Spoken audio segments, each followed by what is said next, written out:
అన్న నువ్వు college student వానా? కాదులే గాని పర్మిషన్ లేకుండా ఇలా గోడల మీద రాయడం తప్పని తెలీదా? చేయితీరా ఆ? చేయితీవే. నేనేమన్నా అవలాగా అనుకుంటున్నా మీద చేసి మాట్లాడుతున్నావు. నేనెవరు ఎరికైనా? నల్ల బాలు నల్ల తాచు లెక్క. నేనంటే ట్విన్ సిటీస్ మొత్తంలా దడ్డా. రేయ్, నువ్వు చాలా ఎక్కువ చేస్తున్నావు.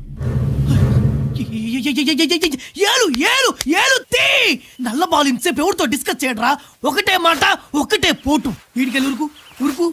అరే అరే అరే అరే అరే అరే బీపీ బీపీ బీపీ బీపీ తెప్పించకు నాకు. నేనెందుకు చూపెట్టాలనా?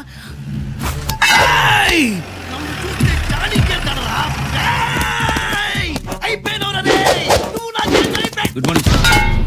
సెల్లో ఉన్న రౌడీ షీటర్ 4 రోజుల నుంచి ఎంత ఉతికినా నిజం చెప్పడం లేదు. కాళ్ళు చేతులు విరిగిపోయాయి, అయినా నోరు విప్పడం లేదు. ఏం చేయమంటారు సార్? ఎన్కౌంటర్ చేసేయండి. అలాగే సార్. వాడు అనుచరులు మరో 4 ఉన్నారు, వాళ్ళని వాళ్ళనే 4 రోజులు ఉతకండి అయ్యా. అప్పటికి నోరిపోతే వాళ్ళని కూడా వారానికి ఒకడిని. Okay sir. వీడవుట్ సార్. ఏయ్, జాగ్రత్త, ఎవరనుకున్నావు? నల్ల బాలు నల్ల త్రాచు లెక్క.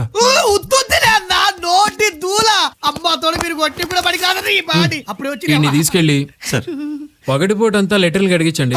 రాత్రిపూట మన కొత్తగా చేరిన కానిస్టేబుల్స్ ఉన్నారుగా, వాళ్ళకి వీడి మీద ఇంట్రాగేషన్ నేర్పించండి. 3rd డిగ్రీ, ఈ గోల్డ్ పీకడం, ఐస్ పెట్టడం, ఇలాంటివన్నీ. సార్ ఒక్కో రోజు ఒక్కో పోలీస్ స్టేషన్, సిటీ మొత్తం. అలాగే సార్. ఓకే. అన్నా మీరు ఇప్పుడే మొదలు పెట్టట్టుర్రే